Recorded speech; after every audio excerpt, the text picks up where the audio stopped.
so motherfucking design all right now. Bring it down, bring it down, bring it down. I got 3 old guys on the wall.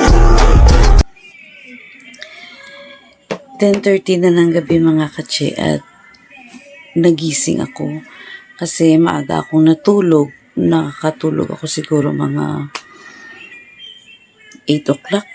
Tapos sobrang ingay sa kabilang bahay kanina. Kaya nagising ako. So hindi na ako makabalik matulog. So ngayon mga katse ay kasi nga napaaga yung gising ko. Hindi na ako linis ng mukha ko. So ngayon na lang. Ito nga pala mga katse, oh. Nasugat yan sa aking kuko.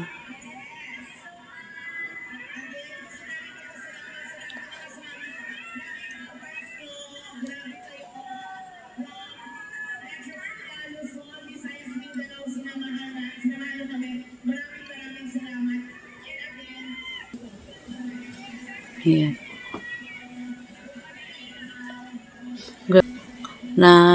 Kasi yung nakaraan, mahaba yung kuko ko. Parang kinuha ko yung unan sa ulo ko. Kaya nahagip ng kuko ko yung mukha ko.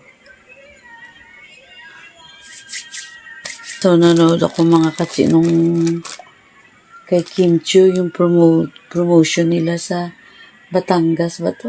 Oo, Batangas. Wala akong tissue, so ito na lang panglinis ko.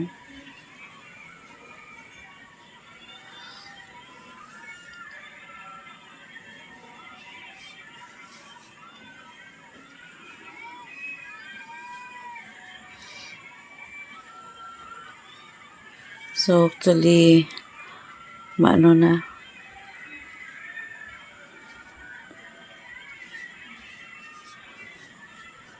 Yung oras na ba?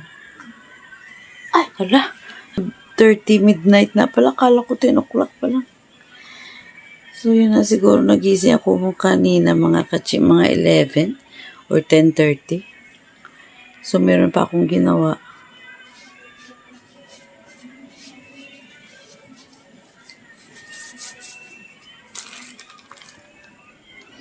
Shoot sa kasol.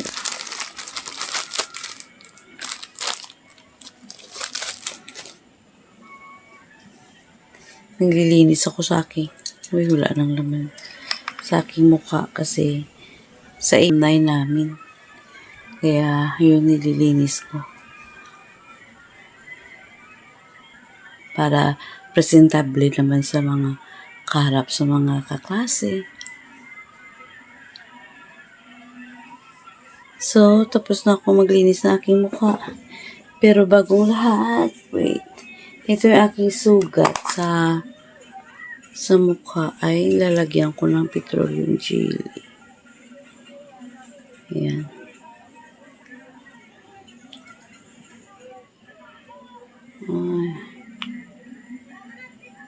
Ayan. Tapos yung aking paa, nilalagyan ko rin ng petroleum.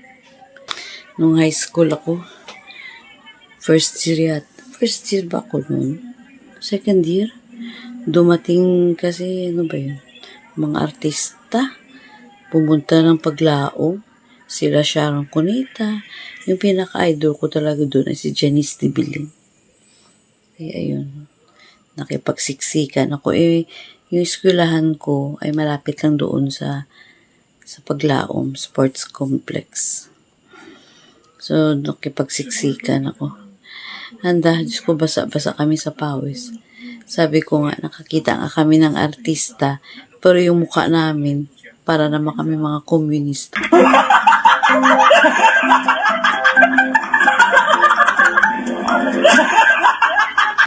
Kasi, pawis na pawis kami. Hello, good afternoon. It's malapit na mag-12. So, kararating ko lang galing sa labas, sa site, kung saan may mga market day sa amin. Yung sister ko mga katse ay Bumili na ang ukay-ukay. Ito mga katsi, gusto ko nga palang ipakita sa inyo. Ito mga katsi ay pajama. Pantulog. This is only 5 pesos. Lalabahan ko yan. And this one is also 5 pesos. Sa ukay-ukay mga katsi. At ito ay mga pantulog. Ito mga katsi. Yan. This is only 5 pesos din. Wait. Kasama ko kanina mga katsi yung aking kapatid at saka yung pamangkin ko, tsaka yung aming apo. Yung apo niya, sumama sa amin kanina. Hindi na ako nakapag-video kung mga katsi kasi nga merong mga music doon. At this one, ayan pang tulog lang mga katsi kasi may aircon sila. So, maganda to sa kanila yung mga long sleeve. Ako lang mga katsi, nagpilit na ako lang maglaba kasi nga sabi ko, para may content ako. At this one, yan. Pantulog mga katsi.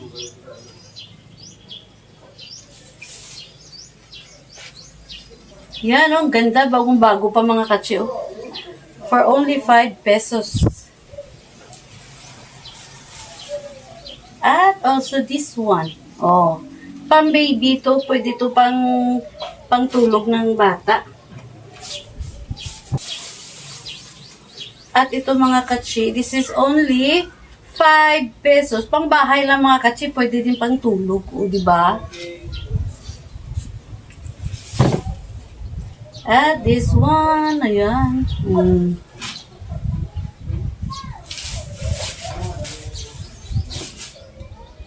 Ito, 5 piso. Maganda. Ito din, 5 pesos mga katsi. Ayan. Saan ka pa?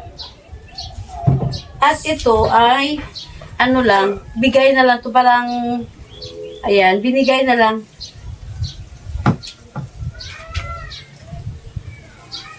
Hindi sa akin. Kasya din sa akin.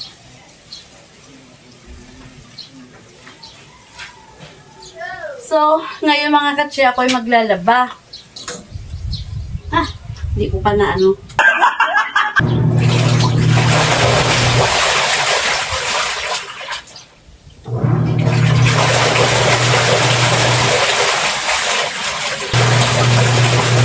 So, ito na mga katsi ay gion ko na doon sa loob.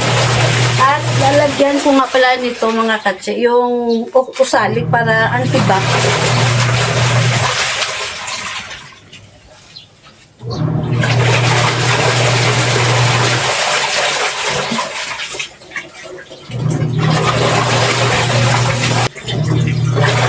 Ayan.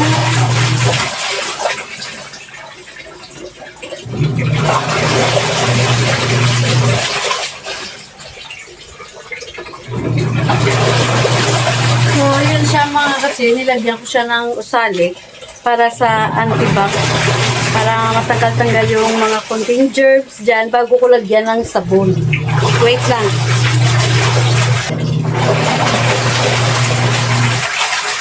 So, pwede ko na siyang i-drain na yung tubig at saka lagyan ko ng sabon.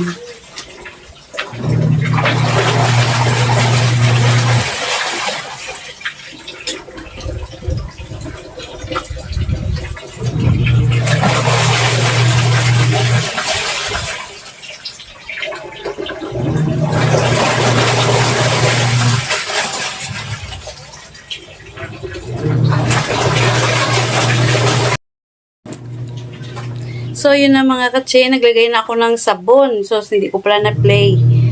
Ito, washing na. May sabon na yan sa loob. Nagtataka ako, bakit ito yung ginamit nila? Extension.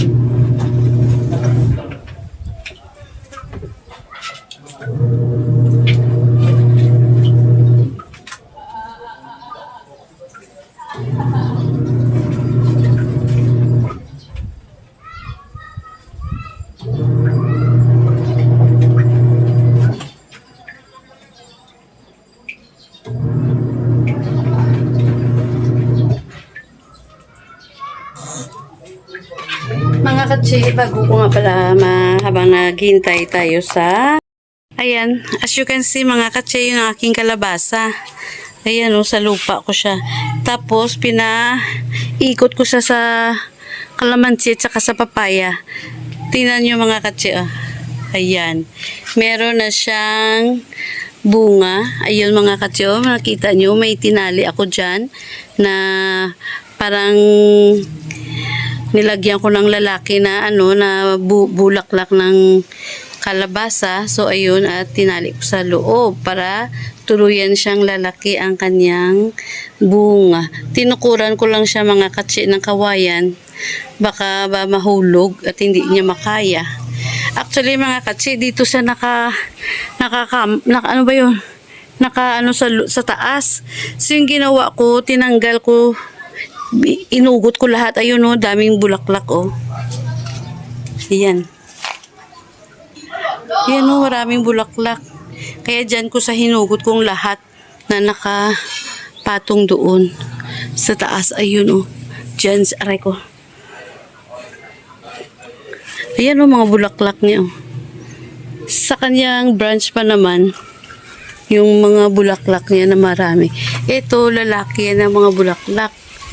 So, naghahanap ako dito ng mayroong bilog. Kagaya doon yung may bilog. So, ayan.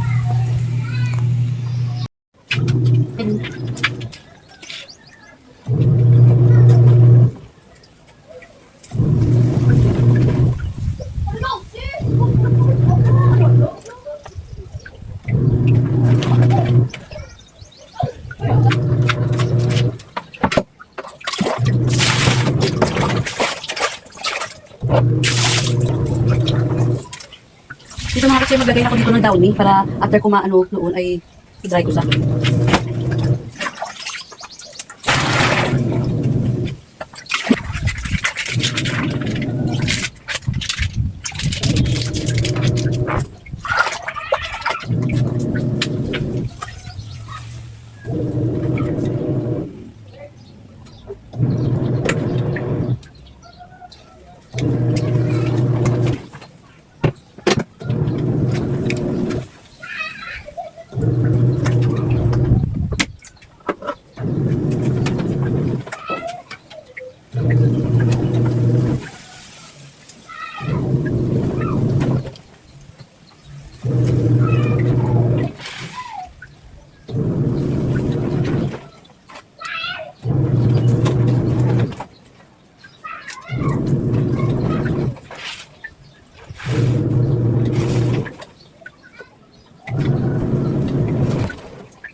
Wait lang.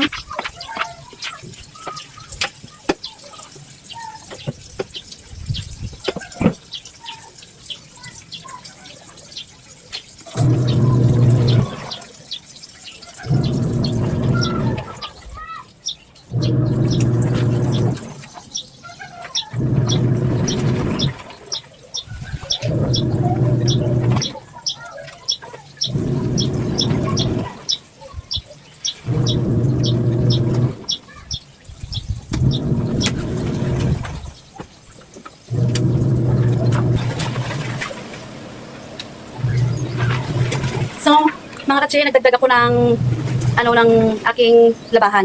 Konti lang kasi sayang yung sabon, di ba? At yung sa kabila ay nagwawash ako, doon sa kabila ay parang binabanlawan ko na. After ko doon mabanlaw o pigaan, ay lagyan ko ng downy, tapos i-dry na siya ulit. Yung tubig niya mga katsi sa baba, ay hintayin ko muna yung malabnaw. Yung parang malinis na, saka ko kukunin at lagyan ng downy. Tapos i-dry na. So ito na mga katsi, kayo ay aking nilapit sa washing. Ayan.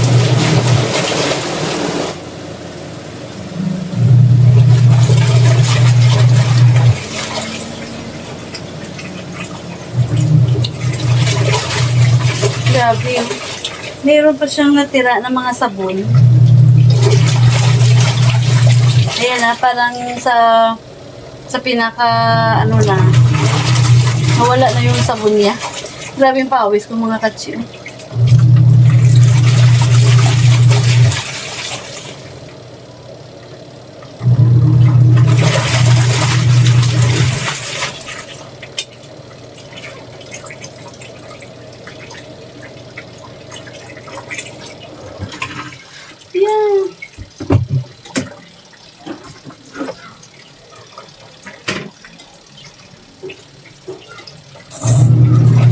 dito na mga katsi, ako ay magsali na doon. Uli, lagyan ko ng downy.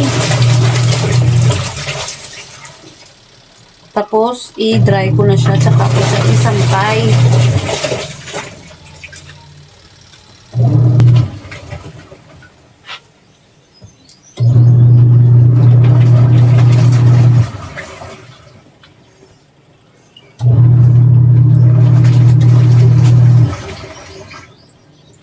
O, diba mga katsyo, salagang 5 piso. Tsaka tibay pa naman. Kahit na masira man siya ng 2 buwan, 3 buwan, sulit na yung paggamit mo nito. You know? Pang-lungs, pang-tulog.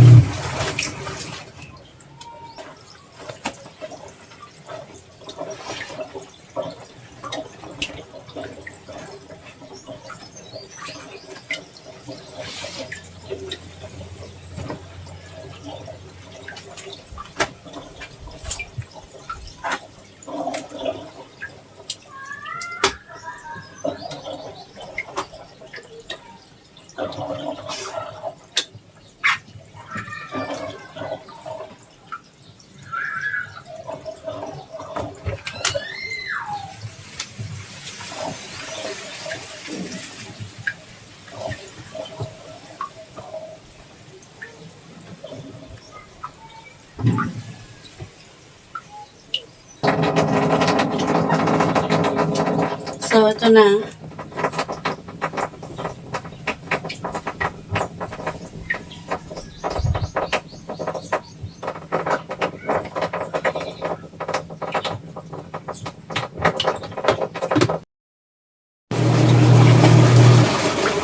So, ito na mga katse. Ako ay kinuha ko na sa dryer.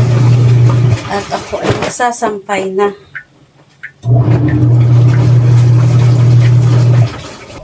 Kita ba?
So, ayan.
Mainit doon mga katsi.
So, ayan na. Yung naiwan ko doon ay yung aking pangalawang nilaban. So, hindi ko na lang pa ipakita sa inyo sa pag-dry ko, pag-washing. Ay, hindi ko na lang ipakita sa inyo yung pag-washing. Tsaka, yung pagsampay.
hanggang dito na lang mga katsi yung aking